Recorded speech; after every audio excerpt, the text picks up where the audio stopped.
ਸਨਮਾਨਯੋਗ ਗੁਰੂ ਨਿਵਾਜੀ ਸਾਧ ਸੰਗਤ ਜੀਓ, ਆਪ ਜੀ ਨੇ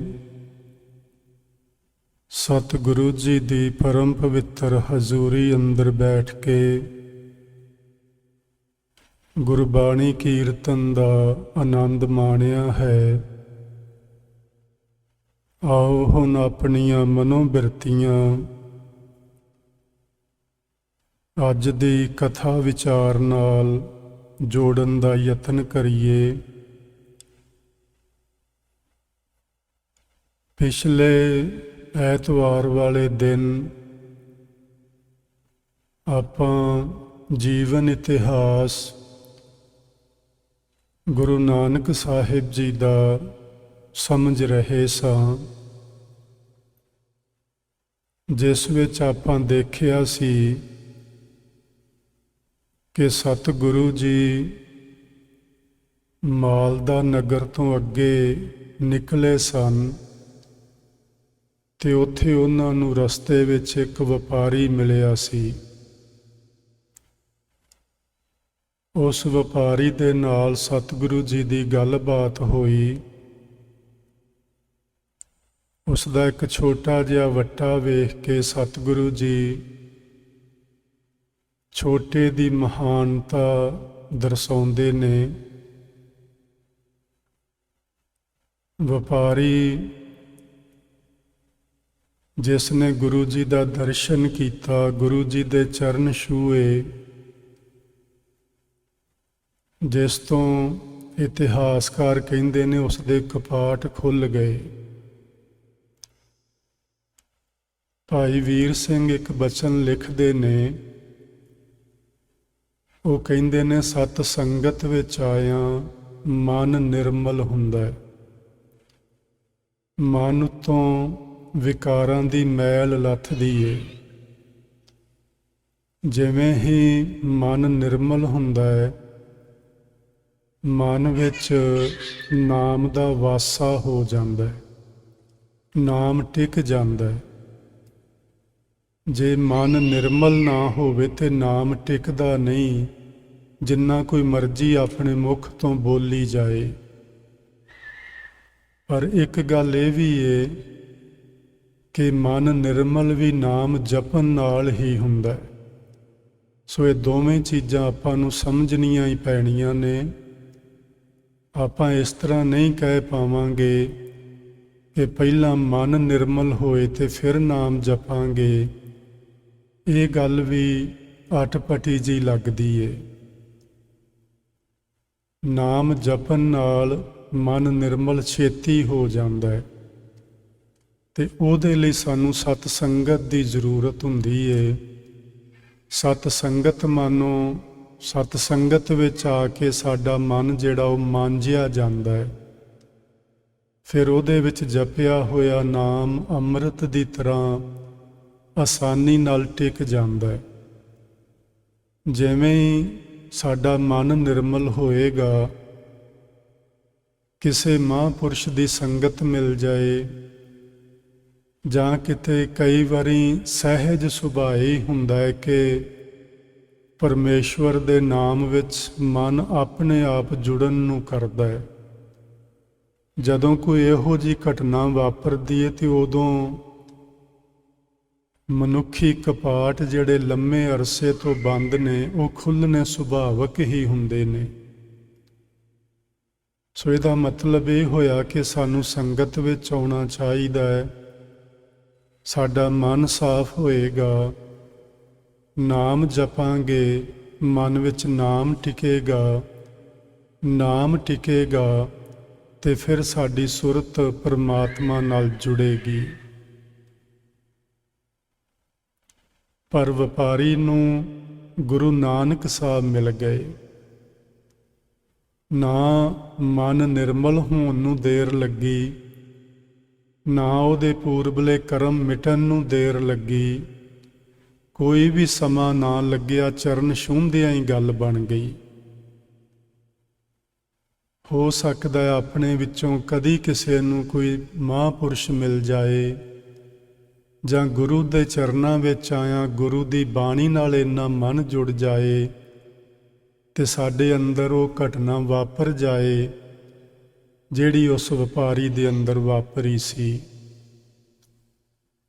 ਸਤਿਗੁਰੂ ਜੀ ਉਸ ਵਪਾਰੀ ਤੋਂ ਉਹਦੇ ਨਾਲ ਗੱਲਬਾਤ ਕਰਕੇ ਅੱਗੇ ਤੁਰੇ। ਵਪਾਰੀ ਆਪਣੇ ਘਰ ਨੂੰ ਚਲਾ ਗਿਆ। ਰਸਤੇ ਵਿੱਚ ਜਾਂਦਿਆਂ ਜਾਂਦਿਆਂ ਇੱਕ ਬਹੁਤ ਘਣਾ ਸੰਘਣਾ ਜੰਗਲ ਆ ਗਿਆ ਤੇ ਉਹ ਜੰਗਲ ਵੀ ਕਾਫੀ ਲੰਮਾ ਦੂਰ ਤੱਕ ਸੀ। ਭਾਈ ਮਰਦਾਨਾ ਜੀ ਗੁਰੂ ਜੀ ਦੇ ਨਾਲ ਨੇ। ਉਹ ਕਈ ਵਾਰੀ ਸਵਾਲ ਕਰਦੇ ਹੁੰਦੇ ਸਨ, ਗੁਰੂ ਜੀ ਆਪਾਂ ਹੁਣ ਕਿੱਥੇ ਜਾਣਾ ਹੈ ਅੱਗੇ? ਤੇ ਗੁਰੂ ਜੀ ਕਹਿੰਦੇ ਹੁੰਦੇ ਸਨ, ਭਾਈ ਮਰਦਾਨਾ ਜਿੱਥੇ ਪ੍ਰਮਾਤਮਾ ਲੈ ਜਾਏਗਾ ਆਪਾਂ ਉੱਥੇ ਜਾਵਾਂਗੇ। ਆਪਣੀ ਕੋਈ ਮਰਜ਼ੀ ਨਹੀਂ ਕਿ ਆਪਾਂ ਕਿੱਥੇ ਜਾਣਾ ਹੈ, ਜਿੱਥੇ ਲੈ ਜਾਏਗਾ ਚਲੇ ਜਾਵਾਂਗੇ। ਭਾਈ ਮਰਦਾਨਾ ਜੀ ਆਖਣ ਲੱਗੇ ਵੀ ਇਹ ਬੜਾ ਸੰਘਣਾ ਜੰਗਲ ਆ ਗਿਆ ਹੈ, ਇਹ ਤੇ ਅੱਗੇ ਜਿਵੇਂ ਲੱਗਦਾ ਉਜਾੜ ਹੀ ਉਜਾੜ ਹੈ, ਕੋਈ ਬਸਤੀ ਆਉਣੀ ਨਹੀਂ ਜਿਵੇਂ। ਸਤਿਗੁਰੂ ਜੀ ਉੱਥੇ ਰੁਕੇ ਉਸ ਜੰਗਲ ਦੇ ਵਿੱਚ ਤੇ ਇਤਿਹਾਸ ਵਿੱਚ ਲਿਖਿਆ ਕਿ ਉਹਨਾਂ ਨੇ ਭਾਈ ਸਾਹਿਬ ਨੂੰ ਆਖਿਆ ਕਿ ਤੁਸੀਂ ਰਬਾਬ ਵਜਾਓ, ਆਪਾਂ ਬਾਣੀ ਦਾ ਸ਼ਬਦ ਗਾਇਨ ਕਰਦੇ ਹਾਂ। ਜੋ ਤੇਰੇ ਮਨ ਵਿੱਚ ਜੰਗਲ ਵਿੱਚੋਂ ਲੰਘਦਿਆਂ ਹਲਕਾ ਜਿਹਾ ਭੈ ਬਣਿਆ ਹੋਇਆ ਉਹ ਦੂਰ ਹੋ ਜਾਏਗਾ। ਸਤਿਗੁਰੂ ਜੀ ਨੇ ਸ਼ਬਦ ਗਾਵਿਆਂ ਜੋ ਗੁਰੂ ਨਾਨਕ ਸਾਹਿਬ ਜੀ ਦਾ ਆਪਣਾ ਸ਼ਬਦ ਸ਼੍ਰੀ ਗੁਰੂ ਗ੍ਰੰਥ ਸਾਹਿਬ ਜੀ ਦੇ ਪੰਨਾ ਨੰਬਰ 358 ਤੇ ਦਰਜ ਹੈ। ਬੇਟਾ ਬੱਚੇ ਨੂੰ ਨਾ ਬਾਹਰ ਲੈ ਜਾਓ, ਬੜੀ ਮਿਹਰਬਾਨੀ ਹੋਵੇਗੀ ਤੁਹਾਡੀ। ਸਾਰਿਆਂ ਦਾ ਧਿਆਨ ਉਖੜ ਜਾਂਦਾ ਇਸ ਤਰ੍ਹਾਂ। ਮਿਹਰਬਾਨੀ ਜੀ, ਥੈਂਕ ਯੂ। ਸਤਿਗੁਰੂ ਜੀ ਨੇ ਇਹ ਸ਼ਬਦ ਗਾਵਿਆਂ ਭਾਈ ਮਰਦਾਨਾ ਆਪਾਂ ਇਕੱਲੇ ਹੀ ਜੰਗਲ ਵਿੱਚ ਨਹੀਂ ਆਏ, ਬੜੇ ਵੱਡੇ ਵੱਡੇ ਮਹਾਂਪੁਰਸ਼ ਇਹਨਾਂ ਜੰਗਲਾਂ ਵਿੱਚ ਆ ਕੇ ਭਗਤੀ ਕਰਦੇ ਰਹੇ ਨੇ। ਜਿੱਥੇ ਮਹਾਂਪੁਰਸ਼ ਬਹਿ ਕੇ ਭਗਤੀ ਕਰਦੇ ਨੇ ਅਸਲ ਵਿੱਚ ਉਹੋ ਹੀ ਵਸਣਯੋਗ ਜਗ੍ਹਾ ਹੁੰਦੀ ਏ। ਤੇ ਜਿਨ੍ਹਾਂ ਬਸਤੀਆਂ ਵਿੱਚ ਕੋਈ ਰੱਬ ਦਾ ਪਿਆਰਾ ਨਹੀਂ ਹੁੰਦਾ, ਸਹੀ ਅਰਥਾਂ ਵਿੱਚ ਉਹ ਬਸਤੀਆਂ ਉਜਾੜ ਹੁੰਦੀਆਂ ਨੇ। ਗੁਰੂ ਜੀ ਨੇ ਸ਼ਬਦ ਗਾਵਿਆਂ ਉਹਦੀਆਂ ਪਹਿਲੀਆਂ ਪੰਕਤੀਆਂ ਸਨ, ਦੇਵਤਿਆਂ ਦਰਸ਼ਨ ਕੈ ਤਾਈ ਦੁਖ ਭੂਖ ਤੀਰਥ ਕੀਏ, ਜੋਗੀ ਜਤੀ ਜੁਗਤ ਮੈਂ ਰਹਤੇ ਕਰ ਕਰ ਭਗਵੇ ਭੇਖ ਭਏ। ਵੱਡੇ ਵੱਡੇ ਸਿਆਣੇ ਦੇਵੀਆਂ ਦੇਵਤੇ ਮਹਾਂਪੁਰਸ਼ ਉਹ ਪਰਮਾਤਮਾ ਦੇ ਦਰਸ਼ਨਾਂ ਵਾਸਤੇ ਤੀਰਥ ਰਟਨ ਕਰਦੇ ਰਹੇ, ਸਰੀਰ ਉੱਤੇ ਦੁੱਖ ਸਹਾਰਦੇ ਰਹੇ, ਭੁੱਖ ਸਹਿਣ ਕਰਦੇ ਰਹੇ। ਵੱਡੇ ਵੱਡੇ ਜੋਗੀ ਉਹ ਕਿਸੇ ਜੀਵਨ ਦੀ ਮਰਿਆਦਾ ਵਿੱਚ ਰਹਿੰਦੇ ਰਹੇ। ਉਹਨਾਂ ਨੇ ਭਗਵੇ ਭੇਖ ਧਾਰਨ ਕੀਤੇ, ਕਾਹਦੇ ਲਈ? ਦਰਸ਼ਨ ਕੈ ਤਾਈ, ਪਰਮਾਤਮਾ ਦਾ ਦੀਦਾਰ ਕਰਨ ਵਾਸਤੇ। ਤੇ ਭਾਈ ਮਰਦਾਨਾ ਅਸੀਂ ਵੀ ਕਉ ਕਾਰਨ ਸਾਹਿਬਾ ਰੰਗ ਰੱਤੇ, ਤੇਰੇ ਦਰਸ਼ਨਾਂ ਵਾਸਤੇ ਤੇਰੇ ਨਾਮ ਵਿੱਚ ਜੁੜਨ ਦਾ ਯਤਨ ਕਰਦੇ ਹਾਂ। ਤੇਰੇ ਨਾਮ ਅਨੇਕਾਂ ਰੂਪ ਅਨੰਤਾਂ, ਕਹਿਨ ਨਾ ਜਾਈ ਤੇਰੇ ਗੁਣ ਕੀਤੇ। ਆਖੇ ਨਹੀਂ ਜਾ ਸਕਦੇ ਵਾਹਿਗੁਰੂ ਜੀ ਤੇਰੇ ਵਿੱਚ ਗੁਣ ਕਿੰਨੇ ਕੁ ਨੇ, ਤੇਰੇ ਕਿੰਨੇ ਕੁ ਰੂਪ ਨੇ, ਤੇਰੇ ਕਿੰਨੇ ਕੁ ਨਾਮ ਨੇ। ਪਰ ਇੱਕ ਗੱਲ ਪੱਕੀ ਏ ਕਿ ਅਸੀਂ ਵੀ ਤੇਰੇ ਦਰਸ਼ਨਾਂ ਵਾਸਤੇ ਤੇਰੇ ਨਾਮ ਰੰਗ ਵਿੱਚ ਰੰਗੀਚੇ ਹੋਏ ਹਾਂ। ਇਹ ਸ਼ਬਦ ਸਤਿਗੁਰੂ ਜੀ ਨੇ ਉੱਥੇ ਬੈਠ ਕੇ ਗਾਵਿਆਂ। ਭਾਈ ਮਰਦਾਨਾ ਜੀ ਨੇ ਨਾਲ ਰਬਾਬ ਦੀ ਸੇਵਾ ਕੀਤੀ। ਅਖੀਰ ਸ਼ਬਦ ਦੀ ਸਮਾਪਤੀ ਹੋਈ। ਕੁਝ ਚਿਰ ਬਾਅਦ ਸਤਿਗੁਰੂ ਜੀ ਨੇ ਨੇਤਰ ਖੋਲ੍ਹੇ ਤੇ ਭਾਈ ਮਰਦਾਨਾ ਜੀ ਆਖਣ ਲੱਗੇ, ਸਤਿਗੁਰੂ ਹੁਣ ਕਿੱਧਰ ਨੂੰ ਚੱਲਣਾ? ਸਤਿਗੁਰੂ ਉੱਠੇ ਤੇ ਅੱਗੇ ਅੱਗੇ ਲੱਗ ਕੇ ਤੁਰ ਪਏ। ਥੋੜ੍ਹੀ ਦੇਰ ਬਾਅਦ ਉਹ ਜੰਗਲ ਖਤਮ ਹੋ ਗਿਆ ਤੇ ਅੱਗੇ ਇੱਕ ਛੋਟੀ ਜੀ ਬਸਤੀ ਆਈ, ਜਿਹਦੇ ਵਿੱਚ ਕੇਵਲ ਕੋਈ 5 7 10 ਘਰ ਸਨ, ਇਸ ਤੋਂ ਜ਼ਿਆਦਾ ਨਹੀਂ ਸਨ।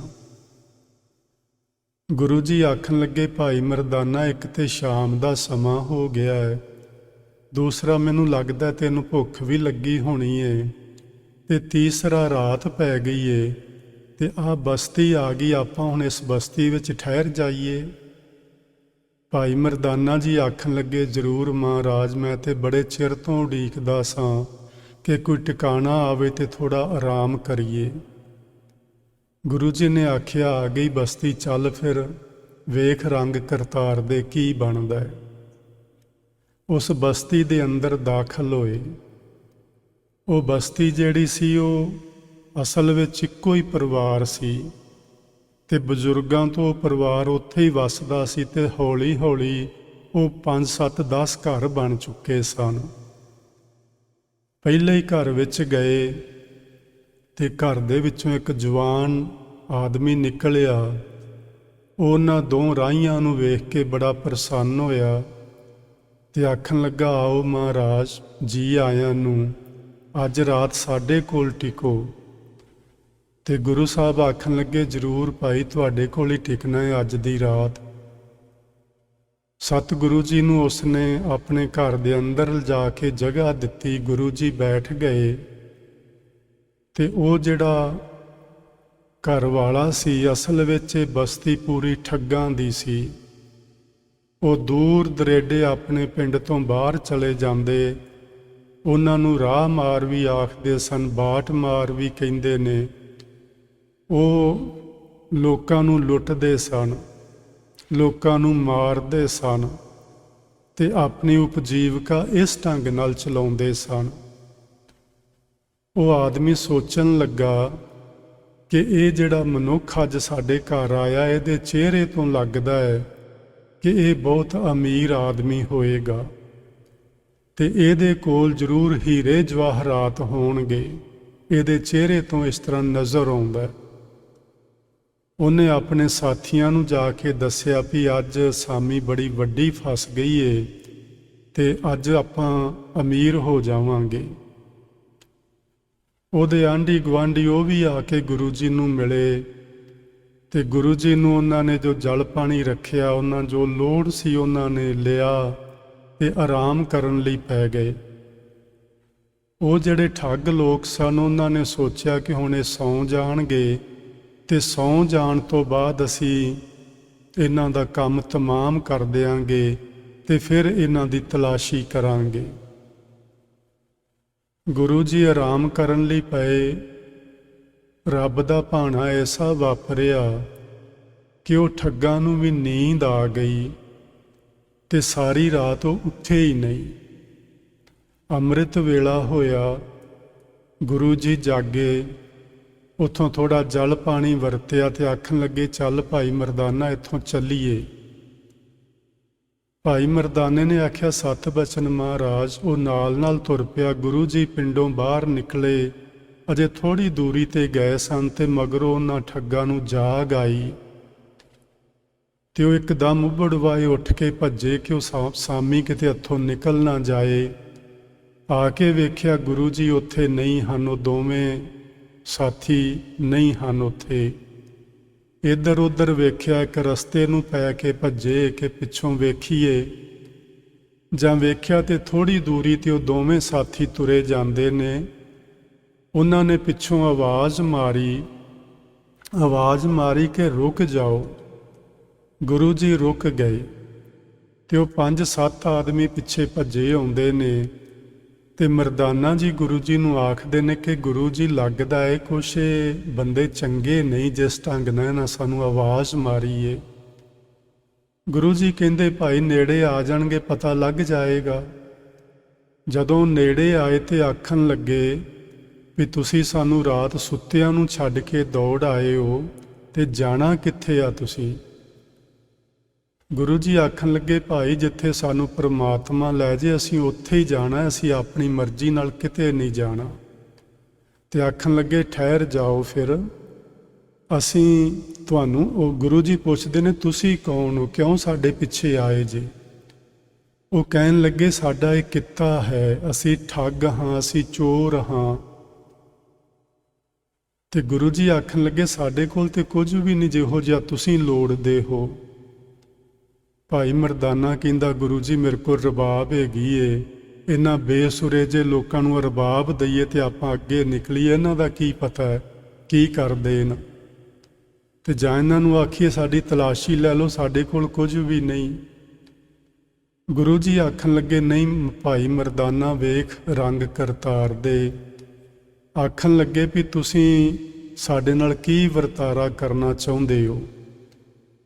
ਉਹਨਾਂ ਨੇ ਆਖਿਆ ਸਾਡੇ ਜੀਵਨ ਦਾ ਇੱਕ ਅਸੂਲ ਏ ਕਿ ਅਸੀਂ ਫਸੇ ਬੰਦਿਆਂ ਨੂੰ ਮਾਰਦੇ ਪਹਿਲਾਂ ਹਾਂ ਤੇ ਤਲਾਸ਼ੀ ਉਹਨਾਂ ਦੀ ਬਾਅਦ ਵਿੱਚ ਲੈਂਦੇ ਹਾਂ, ਤੇ ਤੁਹਾਡੇ ਨਾਲ ਵੀ ਅਸੀਂ ਇਹੋ ਹੀ ਕੁਝ ਕਰਾਂਗੇ। ਗੁਰੂ ਜੀ ਹੱਸ ਕੇ ਆਖਣ ਲੱਗੇ ਠੀਕ ਹੈ ਭਾਈ, ਜੇ ਤੁਸੀਂ ਸਾਨੂੰ ਮਾਰਨਾ ਚਾਹੁੰਦੇ ਹੋ ਤੇ ਮਾਰ ਦਿਓ, ਸਾਨੂੰ ਕੋਈ ਹਰਜ ਨਹੀਂ ਮਰਨ ਤੋਂ। ਪਰ ਇੱਕ ਕੰਮ ਕਰਿਆ ਜੇ, ਸਾਡੇ ਸਰੀਰ ਇੱਥੇ ਰੁਲਦੇ ਨਾ ਰਹਿਣ, ਇਹਨਾਂ ਦਾ ਦਾਹ ਸੰਸਕਾਰ ਕਰ ਦਿਆ ਜੇ। ਉਹ ਆਖਣ ਲੱਗੇ ਵੀ ਇੱਥੇ ਸੰਸਕਾਰ ਅਸੀਂ ਕਿੱਥੇ ਕਰਾਂਗੇ, ਇੱਥੇ ਕੋਈ ਅੱਗ ਨਹੀਂ, ਕੋਈ ਲੱਕੜੀ ਨਹੀਂ। ਗੁਰੂ ਜੀ ਆਖਣ ਲੱਗੇ ਭਾਈ ਆ ਜੰਗਲ ਨਾਲ ਹੀ ਏ, ਇੱਥੋਂ ਲੱਕੜਾਂ 4 ਚੁੱਕ ਲਿਆਇਆ ਜੇ ਤੇ ਕਿਤੋਂ ਅੱਗ ਲੈ ਕੇ ਸੰਸਕਾਰ ਕਰ ਦਿਆ ਜੇ। ਤੇ ਉਹ ਆਖਣ ਲੱਗੇ ਵੀ ਇੱਥੇ ਲਾਗੇ ਕਿਤੇ ਅੱਗ ਨਹੀਂ। ਗੁਰੂ ਜੀ ਨਾ ਇੱਕ ਪਾਸੇ ਨੂੰ ਵੇਖਿਆ ਤੇ ਉਧਰ ਨੂੰ ਹੱਥ ਕੀਤਾ ਉਹਨਾਂ ਨੇ, ਉਸ ਪਾਸੇ ਉਂਗਲੀ ਕਰਕੇ ਆਖਣ ਲੱਗੇ ਵੀ ਉਹ ਦੇਖੋ ਅੱਗ ਬਲਦੀ ਏ ਪਈ, ਤੁਸੀਂ ਉੱਥੋਂ ਅੱਗ ਲੈ ਆਓ ਤੇ ਸਾਡਾ ਸੰਸਕਾਰ ਕਰ ਦਿਆ ਜੇ। ਉਹਨਾਂ ਠੱਗਾਂ ਵਿੱਚੋਂ ਇੱਕ ਆਦਮੀ ਕਹਿੰਦਾ ਕਿ ਚਲੋ ਅਸੀਂ ਅੱਗ ਲੈ ਆਉਂਦੇ ਹਾਂ, ਤੇ ਆਪਣੇ ਸਾਥੀਆਂ ਨੂੰ ਆਖਿਆ ਵੀ ਤੁਸੀਂ ਇਹਨਾਂ ਦਾ ਪਹਿਰਾ ਰੱਖਣਾ ਹੈ, ਕਿਤੇ ਸਾਨੂੰ ਇਸ ਪਾਸੇ ਤੋਰ ਕੇ ਆਪ ਭੱਜ ਨਾ ਜਾਣ। ਗੁਰੂ ਜੀ ਕਹਿੰਦੇ ਅਸੀਂ ਭੱਜਣ ਵਾਲੇ ਲੋਕ ਨਹੀਂ ਹਾਂ, ਅਸੀਂ ਇੱਥੇ ਬੈਠੇ ਹਾਂ, ਤੁਸੀਂ ਅੱਗ ਲੈ ਆਓ ਤੇ ਸਾਨੂੰ ਮਾਰ ਕੇ ਮੁਕਾ ਦੇਣਾ ਤੇ ਤਲਾਸ਼ੀ ਕਰ ਲੈਣਾ। ਹੁਣ ਅੱਗੇ ਇੱਕ ਘਟਨਾ ਕੀ ਵਾਪਰਦੀ ਏ, ਜਦੋਂ 2-3 ਜਣੇ ਅੱਗ ਲੈਣ ਲਈ ਜਾਂਦੇ ਨੇ ਤੇ ਉਹ ਜਿੱਥੋਂ ਅੱਗ ਲੈਣ ਲਈ ਗਏ ਨੇ ਉੱਥੇ ਇੱਕ ਚਿਖਾ ਬਲਦੀ ਏ ਪਈ। ਉਹ ਚਿਖਾ ਦੇ ਵਿੱਚ ਜਿਸ ਪ੍ਰਾਣੀ ਦਾ ਸੰਸਕਾਰ ਕੀਤਾ ਗਿਆ ਉਸ ਦੀ ਰੂਹ ਨੂੰ ਇੱਕ ਪਾਸੇ ਜਮਗਣ ਖਲੋਤੇ ਨੇ, ਇੱਕ ਪਾਸੇ ਦੇਵਗਣ ਖਲੋਤੇ ਨੇ, ਤੇ ਉਹ ਆਪਸ ਵਿੱਚ ਕੁਝ ਗੱਲਾਂ ਬਾਤਾਂ ਕਰਦੇ ਨੇ। ਜਮਗਣ ਕਹਿੰਦੇ ਨੇ ਕਿ ਅਸੀਂ ਇਸ ਨੂੰ ਲੈ ਕੇ ਜਾਣਾ, ਇਹਨੇ ਸਾਰੀ ਜ਼ਿੰਦਗੀ ਜਿਹੜਾ ਬੰਦਾ ਇੱਥੇ ਸੜਦਾ ਪਿਆ ਜਿਹਦਾ ਸਰੀਰ, ਇਹਨੇ ਸਾਰੀ ਜ਼ਿੰਦਗੀ ਕੋਈ ਚੱਜ ਦਾ ਕੰਮ ਨਹੀਂ ਕੀਤਾ ਤੇ ਅਸੀਂ ਇਹਨੂੰ ਧਰਮ ਰਾਜ ਕੋਲ ਪੇਸ਼ ਕਰਨਾ ਹੈ ਤੇ ਫਿਰ ਇਹਦਾ ਨਰਕਾਂ ਵਿੱਚ ਵਾਸਾ ਹੋਣਾ ਹੈ। ਦੇਵਗਣ ਕਹਿੰਦੇ ਨੇ ਕਿ ਨਹੀਂ, ਸਾਨੂੰ ਉਸੇ ਹੀ ਧਰਮ ਰਾਜੇ ਨੇ ਤੁਹਾਡੇ ਤੋਂ ਬਾਅਦ ਵਿੱਚ ਭੇਜਿਆ, ਅਸੀਂ ਇਸ ਨੂੰ ਲੈ ਕੇ ਜਾਣਾ ਹੈ। ਇਹਦਾ ਹੁਣ ਧਰਮ ਰਾਏ ਦਾ ਜਿਹੜਾ ਦਫ਼ਤਰ ਹੈ ਉਹ ਸੋਧਿਆ ਗਿਆ ਹੈ। ਹੁਣ ਇਹਨੇ ਧਰਮ ਰਾਏ ਦੇ ਦਰ ਤੇ ਨਹੀਂ ਜਾਣਾ, ਇਹਨੇ ਨਰਕਾਂ 'ਚ ਨਹੀਂ ਜਾਣਾ, ਇਹ ਸੱਚਖੰਡ ਦਾ ਵਾਸੀ ਬਣਿਆ। ਉਹ ਆਪਸ ਵਿੱਚ ਗੱਲਾਂ ਕਰਦੇ ਨੇ ਤੇ ਉਹ ਜਿਹੜੇ ਠੱਗ ਨੇ ਉਹ ਦੇਖ ਵੀ ਰਹੇ ਨੇ ਇਸ ਘਟਨਾ ਨੂੰ ਤੇ ਸੁਣ ਵੀ ਰਹੇ ਨੇ। ਜਦੋਂ ਇਹ ਗੱਲ ਹੋਈ ਤੇ ਉਹ ਜਮਗਣ ਪੁੱਛਦੇ ਨੇ ਦੇਵਗਣਾਂ ਨੂੰ ਕਿ ਤੁਸੀਂ ਇਸ ਨੂੰ ਕਿਉਂ ਲਿਜਾਣਾ ਹੈ, ਕਿਉਂਕਿ ਇਹਨੇ ਸਾਰੀ ਜ਼ਿੰਦਗੀ ਕੋਈ ਚੱਜ ਦਾ ਕੰਮ ਨਹੀਂ ਕੀਤਾ। ਉਹ ਦੇਵਗਣ ਕਹਿੰਦੇ ਨੇ ਕਿ ਉਧਰ ਵੇਖੋ ਗੁਰੂ ਨਾਨਕ ਖਲੋਤੇ ਨੇ, ਗੁਰੂ ਨਾਨਕ ਸਾਹਿਬ ਦੀ ਉਂਗਲੀ ਇਸ ਪਾਸੇ ਹੋ ਗਈ ਏ ਤੇ ਉਹਨਾਂ ਦੇ ਮੁਖ ਚੋਂ ਬਚਨ ਨਿਕਲਿਆ ਕਿ ਉੱਥੋਂ ਅੱਗ ਲੈ ਉਂਗਲੀ ਕਰਕੇ ਉਹਨਾਂ ਨੇ ਆਖਿਆ ਹੈ। ਤੇ ਜਿਸ ਵਿਅਕਤੀ ਵੱਲ ਗੁਰੂ ਨਾਨਕ ਸਾਹਿਬ ਦੀ ਉਂਗਲੀ ਹੋ ਜਾਏ, ਜਿਸ ਵਿਅਕਤੀ ਵੱਲ ਗੁਰੂ ਨਾਨਕ ਸਾਹਿਬ ਦੇ ਨੇਤਰ ਹੋ ਜਾਣ, ਉਹ ਵਿਅਕਤੀ ਕਦੇ ਨਰਕਾਂ ਨੂੰ ਨਹੀਂ ਜਾਂਦਾ। ਇਹ ਗੱਲ ਜੀ ਬੜੀ ਸਮਝਣ ਵਾਲੀ ਏ। ਅੱਜ ਅਸੀਂ ਗੁਰੂ ਨਾਨਕ ਸਾਹਿਬ ਦੀ ਉਂਗਲੀ ਆਪਣੇ ਵੱਲ ਨੂੰ ਕਿਵੇਂ ਕਰਵਾਉਣੀ ਏ, ਅੱਜ ਆਪਾਂ ਗੁਰੂ ਨਾਨਕ ਸਾਹਿਬ ਦੇ ਨੇਤਰ ਆਪਣੇ ਵੱਲ ਨੂੰ ਕਿਵੇਂ ਕਰਵਾਉਣੇ ਨੇ, ਇਹ ਥੋੜਾ ਸਮਝਣ ਦਾ ਵਿਸ਼ਾ ਹੈ। ਔਰ ਇਹ ਸਚਾਈ ਏ ਕਿ ਜਿੱਧਰ ਵੀ ਮਹਾਂਪੁਰਸ਼ਾਂ ਦੀ ਨਿਗਾਹ ਹੋ ਜਾਏ, ਮਹਾਂਪੁਰਸ਼ਾਂ ਦਾ ਇਸ਼ਾਰਾ ਹੋ ਜਾਏ, ਜਮ ਕੀ ਉੱਥੇ ਕੁਛ ਵੀ ਨੇੜੇ ਨਹੀਂ ਆਉਂਦਾ। ਕੋਈ ਦੁੱਖ ਦਲਿੱਦਰ ਗਰੀਬੀ ਸਭ ਕੁਛ ਉੱਥੋਂ ਦੌੜ ਜਾਂਦੀ ਹੈ। ਸਿਰਫ ਮਹਾਂਪੁਰਸ਼ਾਂ ਦਾ ਇਸ਼ਾਰਾ ਹੋਣਾ ਚਾਹੀਦਾ ਹੈ। ਪਿੱਛੇ ਜੇ ਮੈਂ ਇੱਕ ਦਿਨ ਇੱਕ ਬਚਨ ਕੀਤਾ ਸੀ, ਜਦੋਂ ਆਪਾਂ ਗੁਰੂ ਨਾਨਕ ਸਾਹਿਬ ਦਾ ਜੀਵਨ ਇਤਿਹਾਸ ਪੜ੍ਹ ਰਹੇ ਸਾਂ, ਵੀ ਗੁਰੂ ਨਾਨਕ ਸਾਹਿਬ ਕਿਤੇ ਗਏ ਨਹੀਂ, ਉਹ ਇੱਥੇ ਹੀ ਹਨ ਤੇ ਆਪਣੇ ਕੋਲ ਹਨ। ਇੱਕ ਸੱਜਣ ਨੇ ਮੈਨੂੰ ਸਵਾਲ ਕੀਤਾ ਹੁਣ ਪਿਛਲੇ ਦਿਨੀ ਕਿ ਤੁਸੀਂ ਕਹਿ ਰਹੇ ਸੀ ਕਿ ਗੁਰੂ ਨਾਨਕ ਸਾਹਿਬ ਇੱਥੇ ਹੀ ਨੇ, ਕਿਤੇ ਗਏ ਨਹੀਂ, ਉਹ ਕਿੱਥੇ ਨੇ? ਮੈਂ ਕਿਹਾ ਬਸ ਇੰਨੀ ਕੀ ਗੱਲ ਸਮਝਣ ਵਾਲੀ ਕਿ ਉਹ ਕਿੱਥੇ ਨੇ। ਪਹਿਲੀ ਗੱਲ ਇਹ ਸਮਝਣ ਵਾਲੀ ਹੈ ਕਿ ਕਦੀ ਕੋਈ ਮਰਦਾ ਨਹੀਂ, ਨਾ ਆਪਣਾ ਕਦੀ ਜਨਮ ਹੋਇਆ ਤੇ ਨਾ ਆਪਣਾ ਕਦੀ ਮਰਨ ਹੋਣਾ। ਇਹ ਗੱਲ ਸਮਝਣ ਵਾਲੀ ਹੈ। ਸਾਡੇ ਸਰੀਰ ਦਾ ਜਨਮ ਹੁੰਦਾ ਹੈ ਤੇ ਸਾਡਾ ਸਰੀਰ ਹੀ ਮਰਦਾ ਹੈ। ਆਪਾਂ ਨਾ ਕਦੀ ਜਨਮੇ ਆ, ਨਾ ਆਪਾਂ ਕਦੀ ਮਰਨਾ ਹੈ। ਜਿਹੜੇ ਲੋਕ ਪ੍ਰਭੂ ਜੀ ਦੇ ਵਿੱਚ ਸਮਾ ਜਾਂਦੇ ਨੇ, ਉਹ ਲੋਕ ਸਦ ਅਮਰ ਹੋ ਜਾਂਦੇ ਨੇ। ਜਿਹੜੇ ਲੋਕ ਇਸ ਜੀਵਨ ਵਿੱਚ ਰਹਿੰਦੇ ਰਹਿੰਦੇ ਪਰਮਾਤਮਾ ਵਿੱਚ ਲੀਨ ਨਹੀਂ ਹੋ ਪਾਉਂਦੇ, ਉਹ ਇਸ ਜਨਮ ਤੇ ਮਰਨ ਦੇ ਗੇੜ ਵਿੱਚ ਪੈ ਰਹਿੰਦੇ ਨੇ। ਗੁਰੂ ਨਾਨਕ ਸਾਹਿਬ, ਉਹਨਾਂ ਨੇ ਜਦੋਂ ਆਪਣਾ ਸਰੀਰ ਤਿਆਗਿਆ ਤੇ ਉਹਨਾਂ ਨੇ ਆਪ ਇਹ ਬਚਨ ਆਖਿਆ ਸੀ ਕਿ ਮੈਂ ਆਪਣੀ ਜੋਤ ਭਾਈ ਲਹਿਣਾ ਜੀ ਦੇ ਵਿੱਚ ਰੱਖਣ ਲੱਗਾ। ਇਸ ਤਰ੍ਹਾਂ ਉਹ ਜੋਤ ਰੱਖਦੇ ਰੱਖਦੇ 10ਵੇਂ ਗੁਰੂ ਜੀ ਤੱਕ ਪਹੁੰਚੇ ਤੇ 10ਵੇਂ ਗੁਰੂ ਜੀ ਨੇ ਆਖਿਆ ਸੀ ਮੈਂ ਆਪਣੀ ਜੋਤ ਸ਼ਬਦ ਵਿੱਚ ਰੱਖਣ ਲੱਗਾ। ਸ਼ਬਦ ਤੋਂ ਮਤਲਬ ਹੈ ਗੁਰਬਾਣੀ, ਗੁਰਬਾਣੀ ਤੋਂ ਮਤਲਬ ਹੈ ਜਿਹੜਾ ਗੁਰੂ ਗ੍ਰੰਥ ਸਾਹਿਬ ਸੰਗ੍ਰਹਿ ਹੈ ਸ਼ਬਦਾਂ ਦਾ, ਵੀ ਮੈਂ ਆਪਣੀ ਜੋਤ ਸ਼ਬਦ ਵਿੱਚ ਰੱਖਣ ਲੱਗਾ। ਸੋ ਅੱਜ ਜੇ ਕਿਸੇ ਨੇ ਗੁਰੂ ਨਾਨਕ ਸਾਹਿਬ ਦਾ ਧਿਆਨ ਆਪਣੇ ਵੱਲ ਖਿੱਚਣਾ ਹੈ ਤੇ ਉਹ ਸ਼ਬਦ ਨਾਲ ਜੁੜੇ, ਹੋਰ ਕੁਝ ਵੀ ਕਰਨ ਦੀ ਲੋੜ ਨਹੀਂ। ਜਿਹੜਾ ਵਿਅਕਤੀ ਸ਼ਬਦ ਨਾਲ ਜੁੜੇਗਾ ਉਹ ਗੁਰੂ ਨਾਨਕ ਸਾਹਿਬ ਦੇ ਧਿਆਨ ਵਿੱਚ ਆ ਜਾਏਗਾ। ਤੇ ਜਿਹੜੇ ਲੋਕ ਅਸੀਂ ਸ਼ਬਦ ਨਾਲ ਟੁੱਟੇ ਰਹਾਂਗੇ, ਅਸੀਂ ਮਹਾਂਪੁਰਸ਼ਾਂ ਦੀ, ਗੁਰੂ ਜਨਾਂ ਦੀ ਨਿਗਾਹ ਤੋਂ ਪਾਸੇ ਰਹਾਂਗੇ। ਸੋ ਭਾਈ ਸ਼ਬਦ ਨਾਲ ਜੁੜੋ। ਕੋਈ ਮਰਦਾ ਨਹੀਂ, ਆਪਾਂ ਵੀ ਨਹੀਂ ਮਰਨਾ। ਮੈਂ ਉਸ ਵਿਅਕਤੀ ਨੂੰ ਕਹਿ ਰਿਹਾ ਸਾਂ ਕਿ ਤੁਸੀਂ ਵੀ ਮਰ ਕੇ ਕਿਤੇ ਨਹੀਂ ਜਾਣਾ। ਜਿਵੇਂ ਗੁਰੂ ਨਾਨਕ ਸਾਹਿਬ ਨਹੀਂ ਕਿਤੇ ਗਏ, ਤੁਸੀਂ ਵੀ ਕਿਤੇ ਨਹੀਂ ਜਾਓਗੇ, ਤੁਸੀਂ ਵੀ ਇੱਥੇ ਹੀ ਰਹੋਗੇ। ਸਿਰਫ ਤੁਸੀਂ ਰੂਪ ਵਟਾ ਲਓਗੇ। ਮਨੁੱਖ ਜਾਮਾ ਬਿਨਸੇਗਾ, ਕੋਈ ਹੋਰ ਜਾਮਾ ਮਿਲ ਜਾਏਗਾ, ਭਾਵੇਂ ਮਨੁੱਖ ਦਾ ਮਿਲੇ, ਪਸ਼ੂ ਦਾ ਮਿਲੇ, ਪੰਛੀ ਦਾ ਮਿਲੇ। ਤੁਸੀਂ ਭੂਤ ਪ੍ਰੇਤ ਬਣੋ, ਤੁਸੀਂ ਰਾਜੇ ਮਹਾਰਾਜੇ ਬਣੋ, ਤੁਸੀਂ ਸੰਤ ਭਗਤ ਬਣੋ, ਤੁਸੀਂ ਗੁਰੂ ਅਵਤਾਰ ਬਣੋ, ਉਹ ਤੁਹਾਡੀ ਕਰਨੀ ਤੇ ਨਿਬੜੇਗਾ। ਆਪਾਂ ਸਾਰਿਆਂ ਨੇ ਕਿਤੇ ਨਹੀਂ ਜਾਣਾ। ਮਰਨ ਤੋਂ ਬਾਅਦ ਆਪਾਂ ਇੱਥੇ ਹੀ ਰਹਿਣਾ। ਸਿਰਫ ਆਪਾਂ ਰੂਪ ਵਟਾ ਲੈਣਾ ਹੈ ਆਪਣਾ। ਅੱਜ ਸਾਇੰਸ ਨੇ ਇਹ ਗੱਲ ਸਿੱਧ ਕਰ ਦਿੱਤੀ ਹੈ ਕਿ ਕੋਈ ਚੀਜ਼ ਬਿਨਸਦੀ ਨਹੀਂ। ਹਰ ਚੀਜ਼ ਸਮੇਂ ਮੁਤਾਬਕ ਕੇਵਲ ਆਪਣਾ ਰੂਪ ਵਟਾਉਂਦੀ ਹੈ, ਹੋਰ ਕੁਝ ਨਹੀਂ ਹੁੰਦਾ। ਹੁਣ ਤੁਸੀਂ ਇੱਕ ਸਵਾਲ ਖੜਾ ਕਰੋਗੇ ਕਿ ਸੱਚੀ ਮੁੱਚੀ ਜਮਗਣ ਤੇ ਦੇਵਗਣ ਨਜ਼ਰ ਆ ਸਕਦੇ ਨੇ? ਆਪਾਂ ਨੂੰ ਤੇ ਨਹੀਂ ਆਉਂਦੇ, ਕਿਉਂਕਿ ਆਪਣੀ ਸੁਰਤ ਅਜੇ ਇਸ ਤਰ੍ਹਾਂ ਉੱਚੀ ਨਹੀਂ ਉੱਠੀ। ਪਰ ਮੈਂ ਤੁਹਾਡੇ ਨਾਲ ਇੱਕ ਛੋਟੀ ਜਿਹੀ ਘਟਨਾ ਸਾਂਝੀ ਕਰਨਾ ਚਾਹੁੰਦਾ ਕਿ ਇਹ ਜਮਗਣ ਤੇ ਦੇਵਗਣ ਕਿਵੇਂ ਦਿਸਦੇ ਨੇ। ਇਹ ਘਟਨਾ ਵਾਪਰੀ ਏ ਭਾਈ ਰਣਧੀਰ ਸਿੰਘ ਜੀ ਦੇ ਜੀਵਨ ਵਿੱਚ। ਉਹਨਾਂ ਦੀ ਇੱਕ ਕਿਤਾਬ ਏ ਅਣਡਿੱਠੀ ਦੁਨੀਆ। ਅਣਡਿੱਠੀ ਦੁਨੀਆ ਤੋਂ ਹੀ ਆਪਾਂ ਸਮਝ ਸਕਦੇ ਹਾਂ ਵੀ ਜਿਹੜੀ ਦੁਨੀਆ ਅਸੀਂ ਵੇਖੀ ਨਹੀਂ ਕਦੀ, ਇਸ ਕਿਤਾਬ ਵਿੱਚ ਉਹਦੀਆਂ ਗੱਲਾਂ ਲਿਖੀਆਂ ਹੋਈਆਂ ਨੇ। ਅਣਡਿੱਠੀ ਦੁਨੀਆ ਬਾਰੇ ਇਸ ਕਿਤਾਬ ਵਿੱਚ ਦੱਸਿਆ ਹੋਇਆ ਹੈ। ਤੇ ਉਹਨਾਂ ਨੇ ਇੱਕ ਕਈ ਬਚਨ ਸਾਂਝੇ ਕੀਤੇ ਨੇ ਜਿਹੜੇ ਅਸੀਂ ਨਹੀਂ ਵੇਖ ਪਾਉਂਦੇ, ਲੇਕਿਨ ਉਹ ਚੀਜ਼ਾਂ ਵਾਪਰਦੀਆਂ ਨੇ। ਉਹ ਕਹਿੰਦੇ ਨੇ ਉਹਨਾਂ ਦੇ ਇੱਕ ਤਾਏ ਦਾ ਪੁੱਤਰ ਸੀ ਜਿਹਦਾ ਨਾਂ ਸੀ ਭਾਈ ਟੇਕ ਸਿੰਘ। ਉਹ ਛੋਟੀ ਉਮਰ ਤੋਂ ਕਿਸੇ ਕੁਸੰਗਤ ਵਿੱਚ ਪੈ ਗਿਆ। ਇਹ ਭਾਈ ਰਣਧੀਰ ਸਿੰਘ ਦੀ ਕਿਤਾਬ ਏ ਉਹਨਾਂ ਦੇ ਕਿ ਇਸ ਕਿਤਾਬ ਦੇ ਪੰਨਾ ਨੰਬਰ 192 ਤੇ ਕਹਾਣੀ ਲਿਖੀ ਹੋਈ ਹੈ, ਤੁਸੀਂ ਆਪ ਪੜ੍ਹ ਸਕਦੇ ਹੋ। ਉਹ ਕਹਿੰਦੇ ਨੇ, ਉਹ ਟੇਕ ਸਿੰਘ ਛੋਟੀ ਉਮਰ ਤੋਂ ਕੁਸੰਗਤ ਵਿੱਚ ਪੈ ਗਿਆ।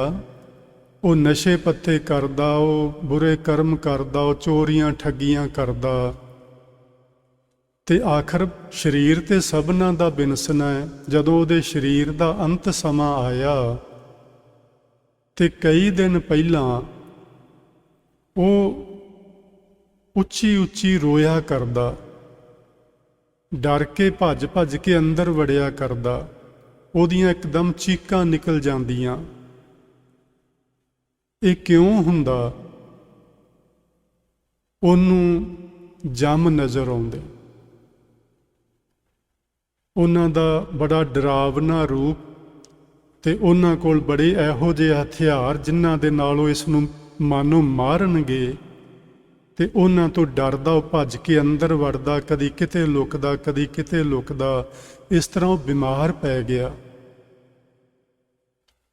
ਉਹ ਇੰਨਾ ਕੁਰਲਾਵੇ, ਇੰਨਾ ਡਰੇ, ਸਰੀਰ ਉਹਦਾ ਕੰਬੀ ਜਾਇਆ ਕਰੇ ਹਰ ਵਕਤ। ਤੇ ਉਹ ਕਹਿੰਦੇ, ਮੇਰੀ ਤਾਈ ਜਿਹੜੀ ਸੀ ਉਹ ਮੇਰੇ ਕੋਲ ਇੱਕ ਦਿਨ ਆਈ ਤੇ ਮੈਨੂੰ ਆਖਣ ਲੱਗੀ, ਰਣਧੀਰ ਸਿੰਘ, ਤੂੰ ਪਰਮਾਤਮਾ ਦੀ ਭਗਤੀ ਕਰਦਾ ਹੈ, ਤੂੰ ਨਾਮ ਜਪਦਾ ਹੈ, ਤੂੰ ਬਾਣੀ ਦਾ ਪਾਠ ਕਰਦਾ ਹੈ, ਆਪਣੇ ਭਰਾ ਨੂੰ ਤੇ ਵੇਖ, ਉਹਦੀ ਤੇ ਬੜੀ ਬੁਰੀ ਹਾਲਤ ਹੈ। ਉਹਦਾ ਤੇ ਸਰੀਰ ਕੰਬੀ ਜਾਂਦਾ ਤੇ ਡਰ ਡਰ ਕੇ ਭੱਜ ਕੇ ਅੰਦਰ ਵੜਦਾ, ਪਤਾ ਨਹੀਂ ਉਹਨੂੰ ਕੀ ਹੁੰਦਾ। ਭਾਈ ਸਾਹਿਬ ਕਹਿੰਦੇ, ਮੈਂ ਉਦੋਂ ਜੇ ਨਵਾਂ ਨਵਾਂ ਹੀ ਨਾਮ ਜਪਣਾ ਸ਼ੁਰੂ ਕੀਤਾ ਸੀ, ਬਾਣੀ ਦਾ ਪਾਠ ਕਰਨਾ ਸ਼ੁਰੂ ਕੀਤਾ ਸੀ, ਤੇ ਉਹਨਾਂ ਦੇ ਆਪਣੇ ਬੋਲ ਨੇ ਜੋ ਉਹਨਾਂ ਨੇ ਲਿਖੇ ਨੇ। ਉਹ ਕਹਿੰਦੇ, ਮੈਂ 24 ਘੰਟੇ ਨਾਮ ਜਪਦਾ ਸਾਂ। ਅਜੇ ਆਪਾਂ ਨਹੀਂ ਜਪਣ ਲੱਗੇ, ਸ਼ਾਇਦ ਤੁਸੀਂ ਭਾਈ ਜਪਦੇ ਹੋਵੋ। 24 ਘੰਟੇ ਨਹੀਂ ਜਪਿਆ ਜਾਂਦਾ, ਬਹੁਤ ਸਮਾਂ ਲੱਗਦਾ, ਜਿਹੜਾ ਬਹੁਤ ਸਮਾਂ ਸਾਡਾ ਵਿਅਰਥ ਗਵਾਚ ਜਾਂਦਾ। ਕੋਸ਼ਿਸ਼ ਕਰਦੇ ਹਾਂ ਜਪੀਏ, ਪਰ ਕੁਛ ਨਾ ਕੁਛ ਐਸਾ ਵਾਪਰਦਾ ਕਿ ਉਹ ਸੁਰਤ ਉੱਧਰੋਂ ਫਿਰ ਉਖੜ ਜਾਂਦੀ ਏ। ਉਹ ਕਹਿੰਦੇ ਨੇ, ਮੈਂ ਸਾਰਾ ਦਿਨ ਸੁਖਮਨੀ ਸਾਹਿਬ ਜੀ ਦੀ ਬਾਣੀ ਦੇ ਪਾਠ ਕਰਦਾ ਰਹਿੰਦਾ, ਤੇ ਪਾਠ ਕਰਦਿਆਂ ਕਰਦਿਆਂ ਮੈਨੂੰ ਉਹ ਜ਼ੁਬਾਨੀ ਯਾਦ ਹੋ ਗਿਆ ਸੀ, ਤੇ ਮੈਂ ਲਗਾਤਾਰ ਕਦੀ ਪਾਠ ਕਰੀ ਜਾਣਾ, ਕਦੀ ਜਪਜੀ ਪੜ੍ਹੀ ਜਾਣਾ, ਕਦੀ ਨਾਮ ਜਪੀ ਜਾਣਾ। ਇਹ ਮੇਰੀ ਅਵਸਥਾ ਉਹਨਾਂ ਦਿਨਾਂ 'ਚ ਬਣੀ ਹੋਈ ਸੀ। ਉਹ ਕਹਿੰਦੇ, ਮੈਂ ਜਦੋਂ ਉੱਥੇ ਗਿਆ ਟੇਕ ਸਿੰਘ ਨੂੰ ਮਿਲਣ, ਤੇ ਜਿਵੇਂ ਹੀ ਮੈਂ ਉਹ ਬੜਾ ਉੱਚੀ ਉੱਚੀ ਰੋ ਰਿਹਾ ਸੀ, ਚੀਕਾਂ ਮਾਰ ਰਿਹਾ ਸੀ, ਸਰੀਰ ਉਹਦਾ ਕੰਬ ਰਿਹਾ ਸੀ, ਪਰ ਜਿਵੇਂ ਹੀ ਮੈਂ ਉਹਦੇ ਕਮਰੇ 'ਚ ਦਾਖਲ ਹੋਇਆ, ਉਹ ਸ਼ਾਂਤ ਹੋ ਗਿਆ। ਤੇ ਮੈਂ ਉਹਨੂੰ ਪੁੱਛਿਆ, ਮੈਂ ਕਿਹਾ, ਤੂੰ ਕਿਉਂ ਰੋਂਦਾ ਏ? ਕਿਉਂ ਤੇਰਾ ਸਰੀਰ ਕੰਬਦਾ? ਗੱਲ ਕੀ ਏ, ਮੈਨੂੰ ਦੱਸ। ਉਹ ਆਖਣ ਲੱਗਾ, ਹੋਰ ਕੋਈ ਗੱਲ ਨਹੀਂ, ਮੈਨੂੰ ਜੰਮ ਦਿਸਦੇ ਨੇ। ਉਹਨਾਂ ਦਾ ਬੜਾ ਭਿਆਨਕ ਰੂਪ ਏ, ਬੜੇ ਡਰਾਵਨੀਆਂ ਸ਼ਕਲਾਂ ਮੇਰੇ ਸਾਹਮਣੇ ਆਉਂਦੀਆਂ ਨੇ। ਉਹਨਾਂ ਕੋਲ ਇਹੋ ਜਿਹੇ ਹਥਿਆਰ ਫੜੇ ਹੁੰਦੇ ਨੇ, ਮੈਨੂੰ ਲੱਗਦਾ ਮੈਨੂੰ ਮਾਰਨ ਲੱਗੇ ਨੇ। ਤਾਂ ਮੈਂ ਡਰ ਕੇ ਰੋਂਦਾ ਹਾਂ, ਤਾਂ ਮੇਰਾ ਸਰੀਰ ਕੰਬਦਾ ਹੈ।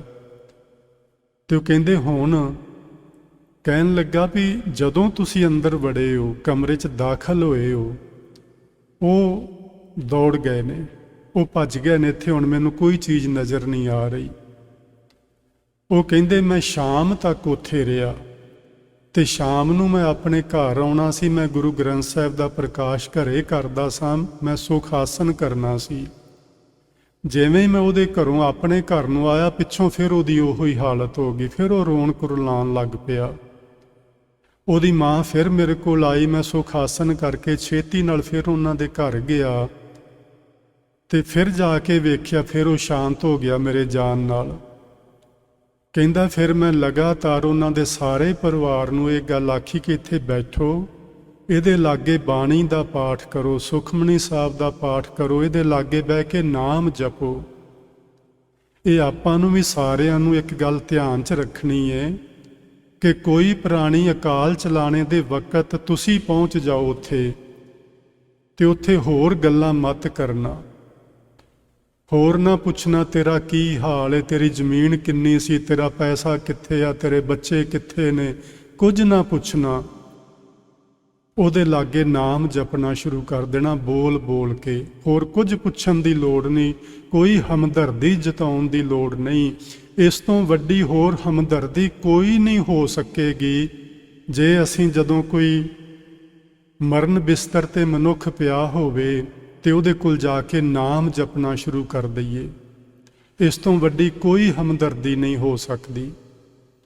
ਉਹ ਕਹਿੰਦੇ ਨੇ ਮੈਂ ਸਾਰੇ ਪਰਿਵਾਰ ਨੂੰ ਨਾਮ ਜਪਣ ਲਗਾ ਦਿੱਤਾ, ਉਹਦੇ ਲਾਗੇ ਬਹਿ ਕੇ ਵੀ ਤੁਸੀਂ ਸਾਰਾ ਦਿਨ ਸਾਰੀ ਰਾਤ ਨਾਮ ਜਪੀ ਚੱਲੋ। ਉਹ ਵਾਰੀ-ਵਾਰੀ ਬੈਠਦੇ 2-4 ਜੀ ਨਾਮ ਜਪੀ ਜਾਂਦੇ। 1-2 ਦਿਨਾਂ 'ਚੋਂ ਪੁਰਾਣੀ ਅਕਾਲ ਚਲਾਣਾ ਕਰ ਗਿਆ। ਜਦੋਂ ਤੋਂ ਲਾਗੇ ਬੈਠ ਕੇ ਨਾਮ ਜਪਣ ਲੱਗੇ ਉਸ ਤੋਂ ਬਾਅਦ ਉਹ ਰੋਇਆ ਨਹੀਂ, ਕੁਰਲਾਇਆ ਨਹੀਂ, ਉਹਦਾ ਸਰੀਰ ਨਹੀਂ ਕੰਬਿਆ ਤੇ ਆਸਾਨੀ ਨਾਲ ਉਹਨੇ ਸਰੀਰ ਤਿਆਗਿਆ ਤੇ ਚਲਾ ਗਿਆ। ਉਹਨਾਂ ਨੇ ਇਹੋ ਜਿਹੀਆਂ ਕਈ ਸਾਰੀਆਂ ਘਟਨਾਵਾਂ ਲਿਖੀਆਂ ਨੇ, ਪਰ ਮੈਂ ਇੱਕ ਤੁਹਾਡੇ ਨਾਲ ਸਾਂਝੀ ਇਸ ਲਈ ਕੀਤੀ ਏ ਕਿ ਸਾਡੇ ਮਨ 'ਚ ਇਹ ਨਾ ਰਵੇ ਕਿ ਉਹਨਾਂ ਠੱਗਾਂ ਨੂੰ, ਉਹਨਾਂ ਚੋਰਾਂ ਨੂੰ ਜੰਮ ਕਿਵੇਂ ਨਜ਼ਰ ਆਏ, ਦੇਵਗਣ ਕਿਵੇਂ ਨਜ਼ਰ ਆਏ। ਇਹ ਸਭ ਹੋ ਸਕਦਾ ਹੈ ਜੇ ਕਿਸੇ ਮਹਾਂਪੁਰਸ਼ਾਂ ਦੀ ਰਹਿਮਤ ਹੋ ਜਾਏ। ਇਹ ਸਭ ਕੁਝ ਹੋ ਸਕਦਾ ਹੈ। ਗੁਰੂ ਅਰਜਨ ਦੇਵ ਮਹਾਰਾਜ ਜੀ ਨੇ ਆਪਣੀ ਪਵਿੱਤਰ ਬਾਣੀ ਵਿੱਚ ਇਹ ਬਚਨ ਲਿਖੇ ਨੇ, ਹਰ ਮੇਰਾ ਸਾਥੀ ਸੰਗ ਸਖਾਈ, ਦੁੱਖ ਸੁਖ ਸਿਮਰੀ ਤਹਿ ਮੌਜੂਦ, ਜਮ ਬਪੁਰਾ ਮੋਕੋ ਕਹਾਂ ਡਰਾਈ। ਇਹ ਨਾਮ ਸਿਮਰਨ ਦੀਆਂ ਬਰਕਤਾਂ ਨੇ ਜੀ। ਜਪਿਆ ਕਰੋ, ਸੱਚੀ ਜਪਿਆ ਕਰੋ। ਮੈਂ ਤੇ ਨਹੀਂ ਜਪ ਪਾ ਰਿਹਾ, ਕਮ ਸੇ ਕਮ ਤੁਸੀਂ ਤੇ ਜਪੋ। ਹਰ ਮੇਰਾ ਸਾਥੀ ਸੰਗ ਸਹਾਈ, ਜੇ ਆਪਾਂ ਉਹਦਾ ਨਾਮ ਜਪਾਂਗੇ ਤੇ ਉਹ ਪਰਮੇਸ਼ਵਰ ਸਾਡੀ ਆਤਮਾ ਦਾ ਸਾਥੀ ਬਣੇਗਾ, ਕੇਵਲ ਸਰੀਰ ਦਾ ਹੀ ਨਹੀਂ। ਸਾਡੇ ਦੁੱਖ ਤੇ ਸੁੱਖ ਵਿੱਚ ਸਾਡਾ ਸਾਥ ਦੇਵੇਗਾ। ਦੁੱਖ ਸੁੱਖ ਸਿਮਰੀ ਤਹਿ ਮੌਜੂਦ। ਭਾਈ ਰਣਧੀਰ ਸਿੰਘ ਆਖਦੇ ਨੇ ਕਿ ਜਦੋਂ ਮੈਂ ਉੱਥੇ ਨਾਮ ਜਪਦਾ ਸਾਂ ਉਹ ਜੰਮ ਡਰ ਕੇ ਭੱਜ ਜਾਂਦੇ ਸਨ, ਕਿਉਂਕਿ ਉੱਥੇ ਵਾਹਿਗੁਰੂ ਜੀ ਮੌਜੂਦ ਹੁੰਦੇ ਸਨ, ਹਾਜ਼ਰ ਹੋ ਜਾਂਦੇ ਸਨ। ਜੰਮ ਬਪੁਰਾ ਮੋਕੋ ਕਹਾਂ ਡਰਾਈ। ਹੁਣ ਇਹ ਵਿਚਾਰਾ ਜੰਮ ਮੇਰਾ ਕੀ ਕਰ ਸਕਦਾ, ਮੈਨੂੰ ਕਿਵੇਂ ਡਰਾ ਸਕਦਾ? ਇਹ ਮੌਤ ਹੁਣ ਮੈਨੂੰ ਮਾਰ ਨਹੀਂ ਸਕੇਗੀ, ਕਿਉਂਕਿ ਹੁਣ ਵਾਹਿਗੁਰੂ ਮੇਰਾ ਸਾਥੀ ਬਣ ਗਿਆ, ਵਾਹਿਗੁਰੂ ਮੇਰਾ ਸਹਾਈ ਬਣ ਗਿਆ। ਉਹ ਕਿਵੇਂ ਬਣੇਗਾ? ਕੇਵਲ ਨਾਮ ਜਪਣ ਨਾਲ। ਦੂਜੀ ਕੋਈ ਗੱਲ ਨਹੀਂ ਜੀ ਗੁਰਬਾਣੀ ਵਿੱਚ ਆ ਰਹੀ।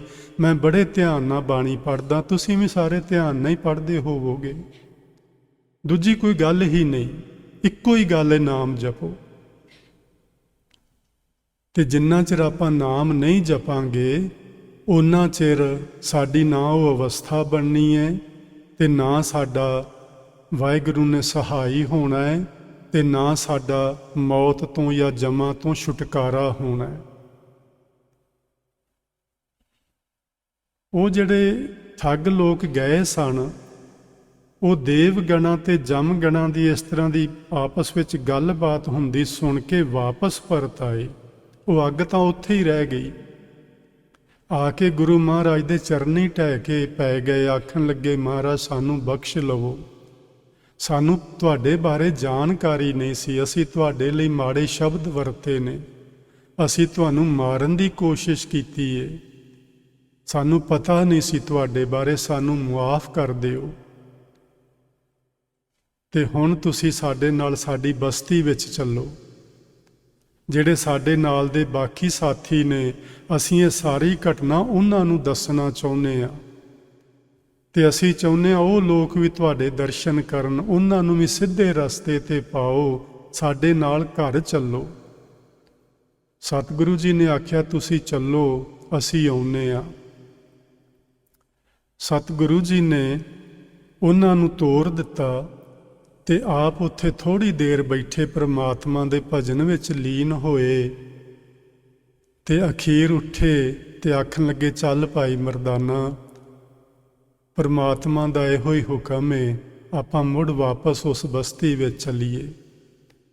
ਉਸ ਬਸਤੀ ਵਿੱਚ ਸਤਿਗੁਰੂ ਜੀ ਆਏ। ਉਹਨਾਂ ਸਾਰੇ ਬਸਤੀ ਦੇ ਜਿੰਨੇ ਲੋਕ ਸਨ, 5-7 ਘਰ ਸਨ, ਉਹ ਸਾਰੇ ਲੋਕ ਬਾਹਰ ਆਏ। ਸਤਿਗੁਰੂ ਜੀ ਨੂੰ ਇੱਕ ਥਾਂ ਤੇ ਉਹਨਾਂ ਨੇ ਉਹਨਾਂ ਦਾ ਟਿਕਾਣਾ ਕਰਵਾਇਆ।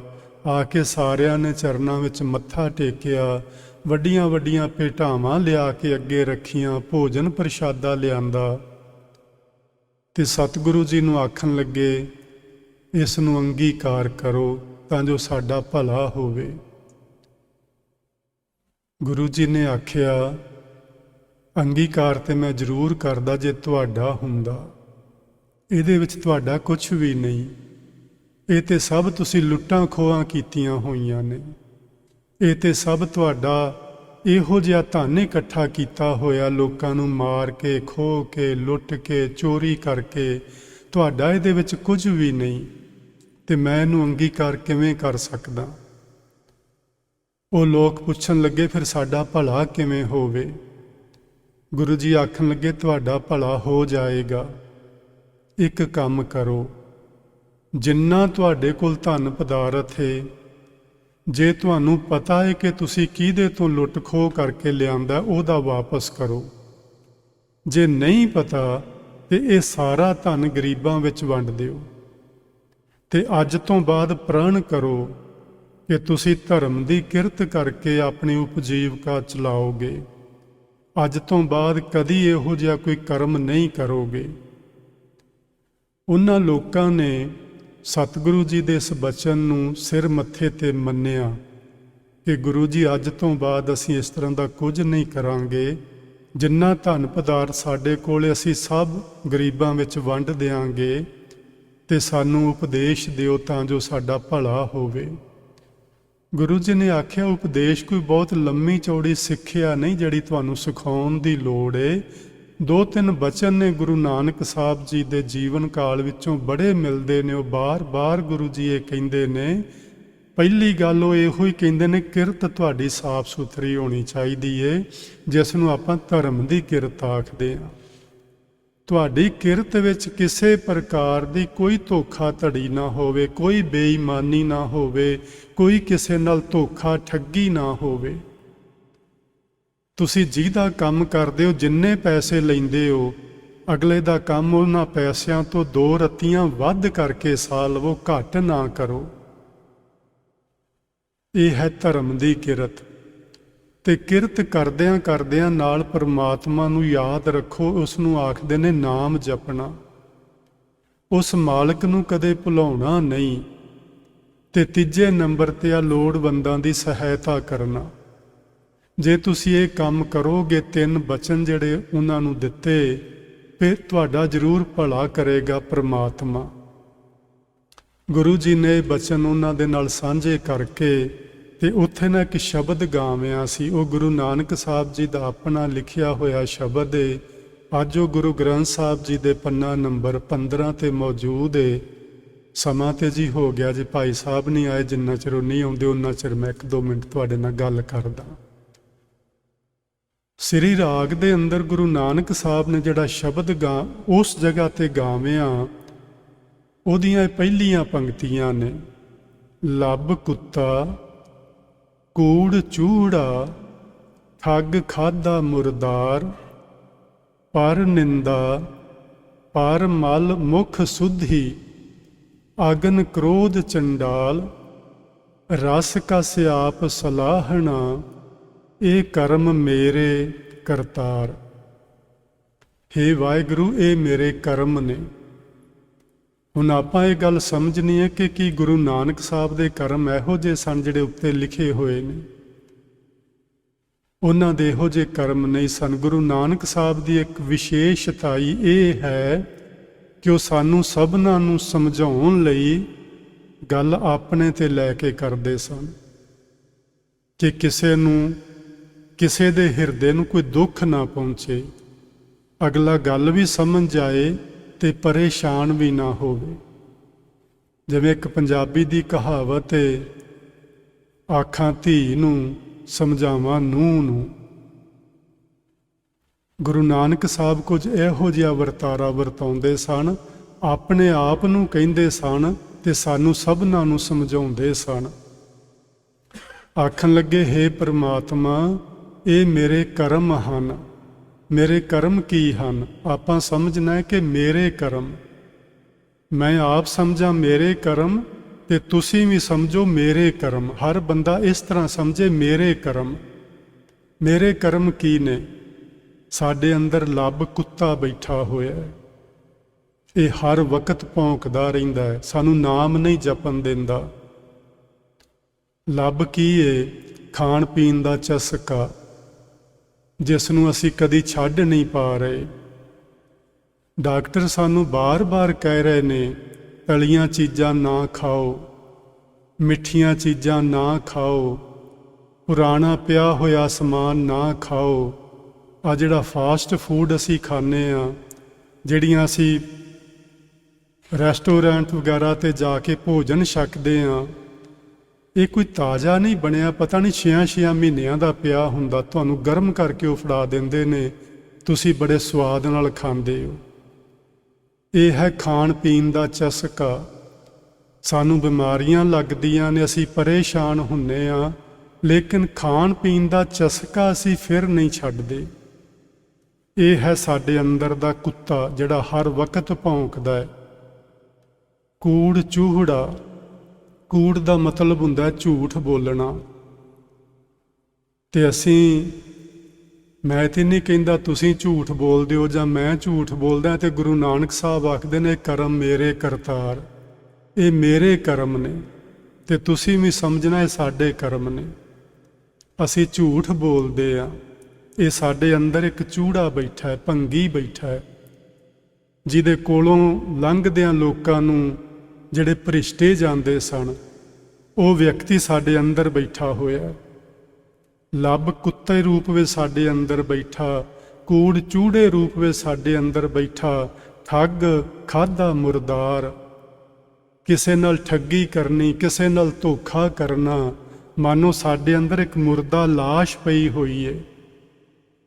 ਉਹਦੇ ਵਿੱਚੋਂ ਕਿੰਨੀ ਸਮੈਲ ਆਏਗੀ ਜੇ ਦਿਹਾੜੀ ਡੰਗ ਲਾਸ਼ ਪਈ ਰਹਿ ਜਾਏ ਤਾਂ। ਉਹਦੇ ਲਾਗੇ ਖਲੋ ਨਹੀਂ ਸਕਦੇ, ਉਹਦੇ ਲਾਗੇ ਅਸੀਂ ਬਹਿ ਨਹੀਂ ਸਕਦੇ, ਉਹਦੇ ਲਾਗੇ ਅਸੀਂ ਸਾਹ ਨਹੀਂ ਲੈ ਸਕਦੇ। ਤੇ ਗੁਰੂ ਜੀ ਕਹਿੰਦੇ ਨੇ ਉਹ ਮੁਰਦਾ ਸਾਡੇ ਅੰਦਰ ਪਿਆ ਹੋਇਆ। ਅਸੀਂ ਕਿਵੇਂ ਜਿੰਦਾ ਹਾਂ ਆਪਾਂ ਕਦੀ ਸੋਚਿਆ ਨਹੀਂ।